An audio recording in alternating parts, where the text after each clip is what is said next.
देखिए सबसे पहले आप अगर देखोगे तो इसके अंदर सिलेक्शन सॉर्टिंग के अंदर सबसे पहली जो पोजीशन है उसको आप लोग कंपेयर करेंगे किससे, आगे की सभी पोजीशन से।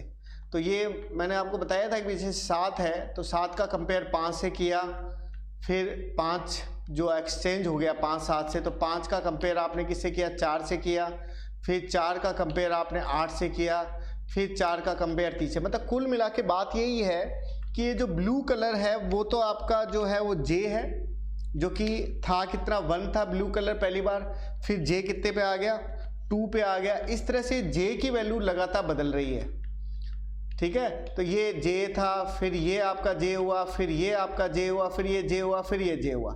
मतलब जे स्टार्ट जो हो रहा है वो आपका स्टार्ट हो रहा है i+1 से, मतलब एक आगे से स्टार्ट हो रहा है। फिर अगली राउंड में i हो गया 1 और फिर उसके बाद में अगली i+1 की वजह से फिर j बराबर शुरू हुआ आपका 2 से, फिर अगली बार j हो गया 3, j हो गया 4, j हो गया 5। ये इस तरह से चेंज हो रहा है। तो अगर इसकी कोडिंग को आप लोग देखोगे तो कोडिंग के अंदर भी सेम वही बात है। सबसे पहले आपने क्या किया, A10 ले लिया, एरे का साइज ले लिया।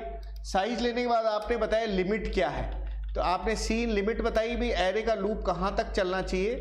तो आपने क्या किया, i बराबर 0, i<10, i++ और एरे की वैल्यू को आपने इनपुट करवा लिया। एरे इनपुट होने के बाद में 2 लूप आपने चलाए, एक i का लूप और एक j का लूप।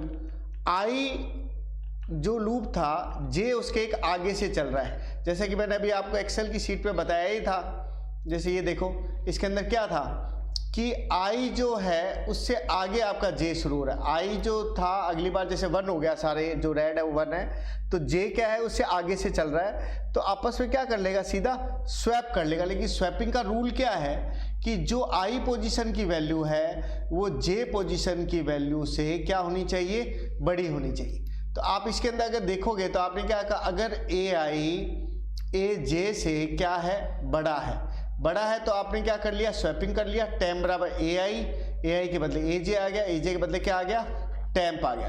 तो स्वैपिंग क्या हो रही है, देखो इसके अंदर जैसे 7 और 5 है तो इसके बदले एक्सचेंज हो गया, 5 और 7 हो गया, फिर 5 का 8 से हुआ, 5 का 4 से हुआ, तो 4 और 5 दोनों आपस में एक्सचेंज हो गए। तो स्वैपिंग का तरीका आपने क्या रखा, टेम्प के अंदर ai आ गया, ai के बदले aj आ गया, aj के बदले क्या आ गया, टेम्प आ गया। तो ये आपने क्या कर लिया, इसको स्वैप कर लिया। और लास्ट में जो आपका एरे था उसको आपने क्या करवा लिया, प्रिंट करा लिया। पहले इसको रन करके मैं आपको बताता हूँ। जैसे इसको हमने वैल्यू आपने ली, इसके अंदर लिमिट, सबसे पहले अपने लिमिट देख ले, तो लिमिट मैंने ले ली मान लो 5, तो 5 वैल्यू ये लेगा अलग अलग तरह की जो भी है, और फिर उसको अरेंज कर देगा 3 4 5 6 7। ये इसने क्या कर दिया, इसको अरेंज